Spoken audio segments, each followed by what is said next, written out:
My name is Sharon, and by profession, I am an architect. However, on this significant day, I found myself taking on the role of a bride, eagerly making my way down the aisle. I had put my heart and soul into organizing every aspect of our wedding, from the choice of flowers to the playlist that would provide our soundtrack for the evening. I envisioned our special day as if it were lifted from the pages of a romance novel, a testament to the power of love. Standing at the altar was Peter, my soon-to-be husband who works as an engineer.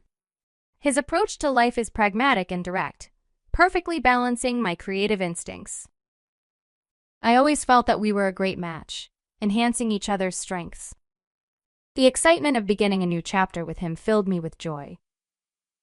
However, as our gazes met, I couldn't help but notice a distant, burdened look in his eyes. I attributed it to wedding day jitters. Little did I know, I was mistaken. As I walked closer, I overheard Peter's mother, Julie, whispering to someone next to her. Her scrutinizing look made me uneasy, but she managed a strained smile and told me I looked beautiful, though her eyes told a different story. The ceremony moved forward, and when it was time for Peter to speak his vows, there was a heart-stopping pause before he managed to say, "I do." His voice lacked the warmth I had come to associate with his affection for me. During the ring exchange, Julie made it a point to take a photo, loudly stating the importance of capturing the moment. Her words, though seemingly innocent, felt more like a veiled warning than a celebration of our commitment.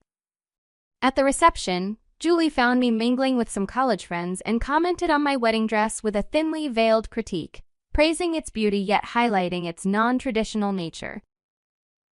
I responded with a light-hearted remark about celebrating love in our unique way. Before the conversation could go further, Peter stepped in, asking his mother to give us space. For a moment, I thought he was defending our choices, but his comment hinted at resignation rather than support. His words felt out of place on a day that was meant to be filled with nothing but happiness. I scanned the crowd, hoping to lock eyes with someone who might confirm that what I was experiencing was just typical wedding day chaos. Yet deep inside, I knew better. There was a palpable tension, an undeniable sense that something fundamental was amiss, and the red flags were too prominent to overlook any longer. As Peter and I stepped onto the dance floor for our first dance, the distance between us was more than just physical. Our movements were in sync, but emotionally, we were worlds apart. The song, intended as a celebration of our union, felt more like a cruel joke. When the music faded, Peter's attempt at reassurance only emphasized the void between us. "So, Mrs. Sharon, ready for forever?" he asked. The irony of his question weighed heavily on me. I wanted to voice my doubts, to question if all our tomorrows would be shadowed by the unease of today. Instead, I masked my concerns with a tentative affirmation, hoping against hope that the gloom would dissipate, and that this rocky beginning was not a foretaste of what was to come. I was unaware that this day would merely serve as the overture to a challenging period that would test not only the resilience of our marriage, but the essence of my identity. As we celebrated our union, the festive toasts felt hollow, overshadowed by a sense of loss.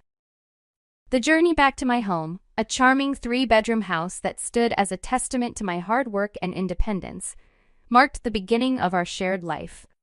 This home was meant to be our haven, the foundation for our future together. Yet, it soon became the backdrop for a series of confrontations that felt more like an invasion than the start of marital bliss. Julie, living a mere quarter of an hour away, took to visiting uninvited with unsettling frequency. Her criticisms were relentless, targeting everything from my culinary skills to the decor of our home. Her complaints were varied but equally cutting, whether lamenting my tasteless cooking or the choice of bathroom tile color. Peter's attempts to intervene were tepid at best, often seeming more performative than protective. Julie's intrusions became a regular ordeal, each visit an opportunity to assert her dominance through thinly veiled insults and critiques.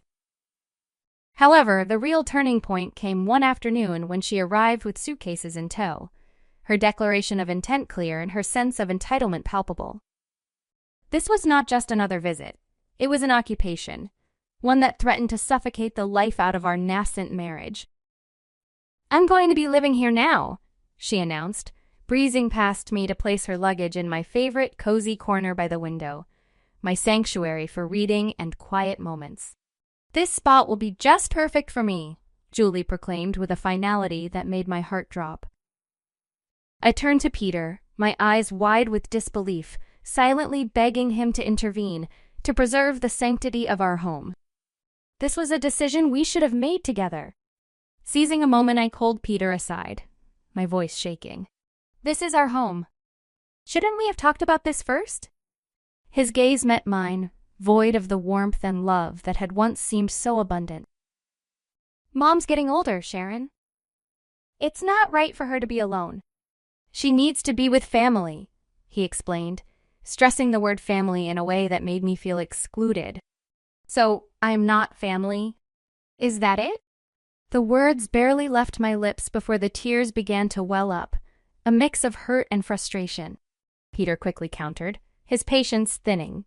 "You know, that's not what I mean." "But I owe her this." "What about us? What about what we owe to each other? We're supposed to be building our life together, not living with your mom," I argued, but it was as if I was speaking to a wall. My concerns, my feelings, seemed inconsequential. And just like that, Julie's move into our home was decided, steamrolling over my wishes. With Julie's arrival, the dynamic of our home shifted drastically. Every corner of the house, once filled with our shared dreams and plans, now felt weighed down by tension and conflict. My once peaceful reading nook was overtaken by her belongings. The kitchen became a stage for her critiques, and Peter, the man I had married, seemed more like an ally to Julie than to me. It dawned on me that I was no longer just fighting to save my marriage or reclaim my space. I was fighting for my very sense of self, my dignity, and my peace. A persistent thought haunted me. How had things come to this point, where my desires, my space, and my voice were secondary to Julie's preferences? The transformation was stark. My beloved nook was now a monument to Julie's intrusion, the kitchen a battleground for her relentless criticism, and my husband had become a stranger, aligning himself with what felt like the opposition. And this was only the beginning. Life, already challenging, became an unbearable nightmare as the atmosphere in our home grew increasingly oppressive, symbolizing the shrinking of my own space and voice. To add to the mounting pressure, a discovery brought everything into sharper focus: the unmistakable presence of 2 blue lines on a pregnancy test, signaling a new life amidst the turmoil. This revelation intensified the situation, making the already dense atmosphere in the house almost suffocating, as I grappled with the realization that the stakes were now even higher. Clutching the pregnancy test, my hands shook with a mixture of anticipation and dread. I had always dreamt that discovering I was pregnant would be one of the happiest moments of my life, a time filled with excitement and celebration. However, standing alone in the bathroom, tears welling up in my eyes as I faced my reflection, I realized this milestone felt more like a heavy burden. When I shared the news with Peter, his reaction was disappointingly tepid. "Well, that's something," he muttered, quickly diverting the conversation to a renovation idea his mother had proposed. It became clear that Julie saw my pregnancy not just as news, but as her new project. She took it upon herself to oversee every aspect of it, from what I ate to where I would give birth, all under the guise of being helpful. Julie's interference quickly escalated into a form of control. She scrutinized everything I ate, casting judgmental glances at even the simplest of meals and questioning my weight management, despite my assurances that my diet was doctor-approved. "Doctors these days have no clue," she'd scoff dismissively, convinced that her dated wisdom surpassed modern medical advice. As the pregnancy progressed, Julie's demands grew more outrageous. She transformed my home into her domain, expecting me to maintain it to her standards, disregarding the fact that I was pregnant and needed rest. "Sharon, why isn't the living room clean yet?" she would demand from her spot in my once peaceful reading nook, now commandeered as her base for endless phone scrolling and TV watching. My protests of fatigue fell on deaf ears, with Julie insisting that pregnancy was no excuse for laziness. Peter's silence throughout these exchanges only added to the strain. His lack of support became painfully obvious, especially during a dinner that erupted into an argument over baby names. Julie's harsh criticism of my chosen name was the last straw. "Enough, Julie. This is my child, and I will decide how to raise them," I countered, my patience exhausted. Her reaction was one of indignation, as if my asserting some control over my own life was a personal affront. Peter's attempt at peacemaking, siding with his mother and labeling me as emotional, only deepened the chasm between us. I was left feeling more isolated than ever, trapped in a home that had become a battleground, where my voice seemed to matter less and less. This wasn't just about choosing a baby name anymore.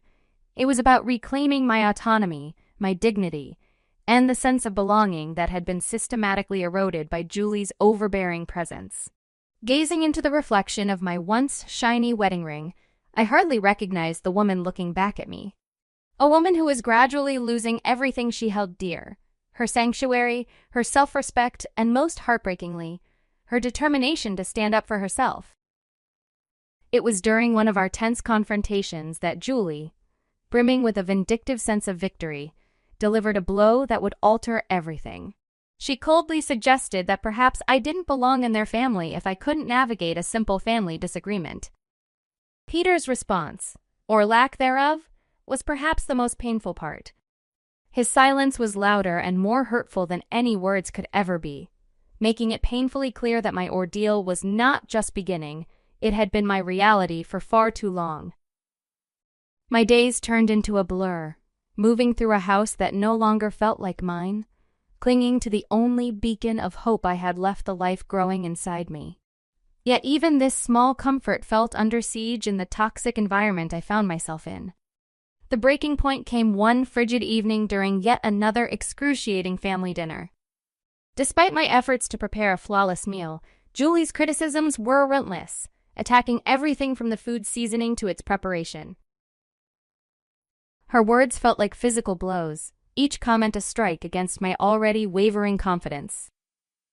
But it was her next jab that cut the deepest, questioning my capability as a mother based on my supposed inadequacy in managing household chores.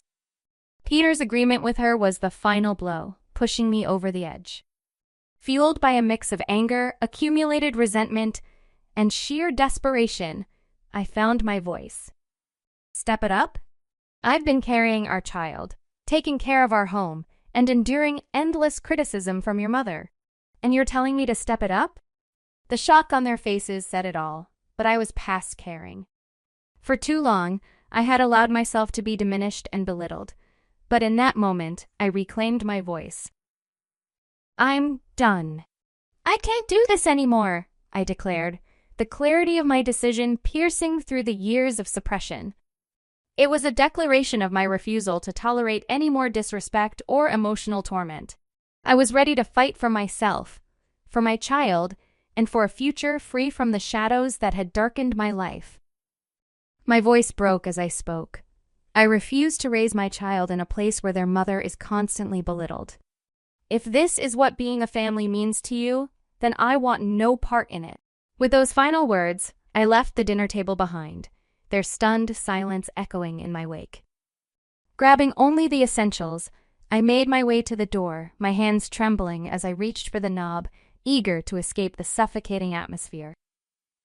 Julie, ever the antagonist, chose that moment for her most cutting remark yet. "And where do you think you're going?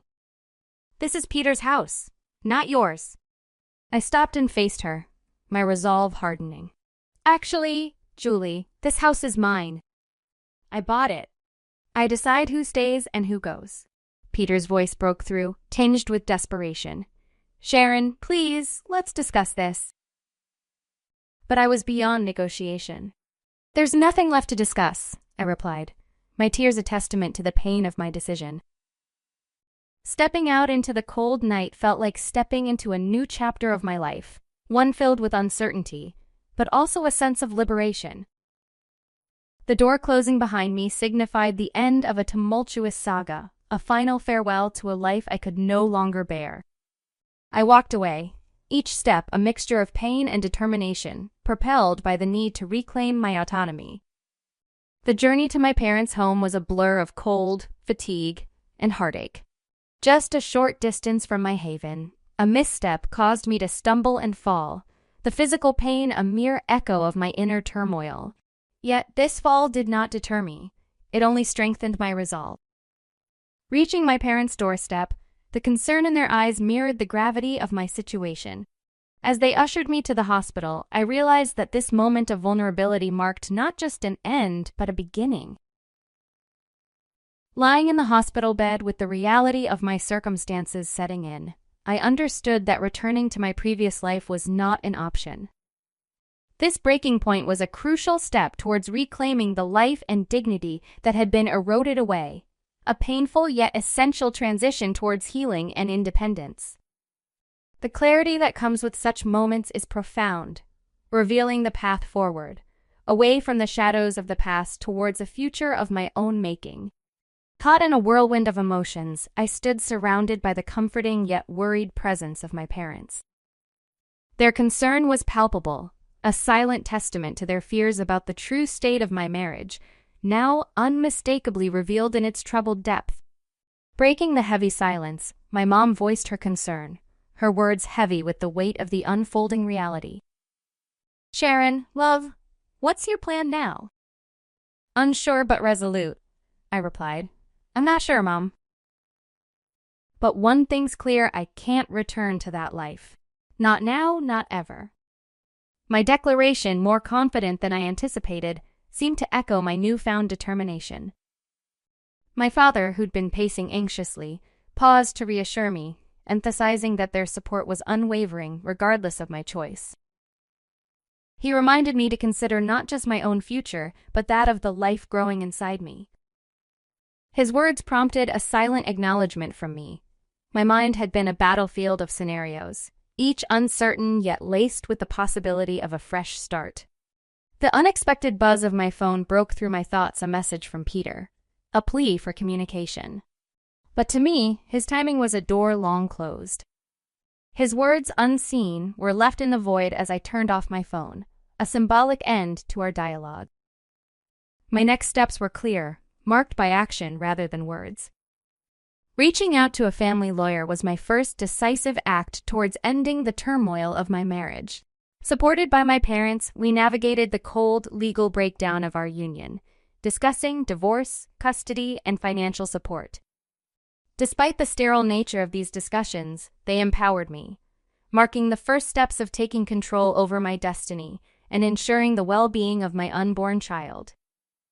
Within a week, Peter and Julie received the formal notices, divorce papers for Peter and an eviction notice for Julie from the home that was legally mine. Included were demands for a substantial child support and compensation for the emotional turmoil I had endured. Though drastic, these actions were necessary, severing the ties that had long bound me to a life of despair. When I finally re-engaged with my phone, it was flooded with Peter's attempts to reach out. His messages conveyed a mix of regret and a desire for reconciliation, but the scars left by nights of humiliation, years of neglect, and Julie's calculated malice, all silently condoned by Peter, were too deep. The brief temptation to hear him out was quickly overshadowed by the memory of the pain endured. This moment wasn't just about ending a chapter. It was about reclaiming my story, one where the shadows of the past no longer dictated the brightness of my future. The love I once felt for him had been completely overshadowed by the sorrow of our failed marriage. I took decisive steps to move on, deleting messages, removing his contact information, and blocking him across all social media. To me, Peter had become just a part of my history, a distressing chapter I was more than ready to conclude. Despite knowing the road ahead would be fraught with its own obstacles, divorce is complicated. Even more so with a child on the way, I was finally navigating my own life's direction, stepping out from the shadow that had enveloped me towards a future filled with hope. The day of the court proceedings, the room was filled with that distinct, sterile chill characteristic of spaces where fates are decided. My lawyer sat beside me, her posture exuding assurance, while my parents offered silent, steady support from behind. Across the aisle, Peter appeared lost, the reality of the situation dawning on him, while Julie's expression was one of shock and defiance. As the session began, the judge walked in, prompting everyone to rise. The process that followed was a flurry of legal jargon, with accusations and evidence laid bare. It was as if Julie and Peter were seeing their actions for the first time, not just through the legal lens, but mine as well. When it came to Julie's turn to speak, her usual confidence was absent. She attempted to justify her actions as concern for her son's welfare, but her explanation fell flat, especially under the judge's skeptical gaze. Judge Nina R. Morrison verdict was clear and firm. I was granted a full divorce and sole custody of our unborn child. Peter was ordered to provide child support, and Julie, faced with a hefty fine for her emotional abuse and harassment, was visibly shaken. As the judge's gavel fell, a sense of liberation washed over me, though it was not without a tinge of sadness. My marriage had concluded not with dramatic confrontations, but through the quiet shuffling of papers and the firm voice of justice. This chapter of my life was closed, paving the way for a new beginning, free from the chains of the past. Gaining my freedom came at a price I'd never envisioned on the day I pledged my vows. As we exited the courtroom, Peter approached with a bewildered look, expressing his sorrow and disbelief at how our lives had unraveled. Looking into his eyes, I no longer saw my future, but rather a profound emptiness where love once resided. I never imagined this would be our end, Peter. But apologies can't undo what's been done, I told him, decisively turning away to leave the past behind. Julie sought my gaze, possibly hoping for a sign of forgiveness or recognition, but I couldn't afford her that closure. She had taken too much from me, and I refused to let her see how deeply she had affected my life. Stepping outside, the world seemed to embrace me anew, with the sun shining brighter and colors more vivid. It felt like I was viewing life with a fresh perspective, one not dimmed by the shadows of turmoil. My mother's embrace and words of pride brought tears to my eyes. "You're truly free now, Sharon," she said, her emotion evident. "I couldn't have faced this without you and Dad," I responded, feeling an immense gratitude for their unwavering support. That evening, in the solitude of my home now solely mine, I felt a deep tranquility. Alone, yet far from lonely, for the first time in a long stretch, I was free to live by my own standards. The path ahead as a single mother seemed daunting, yet as I felt my unborn child's subtle movements, confidence washed over me. We would manage, I was sure of it. The ordeal I had endured led me to this moment of self-discovery. While it left scars, they marked a tale of resilience, not defeat. Facing the future, I was not just compelled by circumstance, but driven by choice. This distinction filled me with a profound sense of empowerment. Ready for what lay ahead, not out of necessity, but from a place of deliberate decision, I knew this was the start of a meaningful new chapter.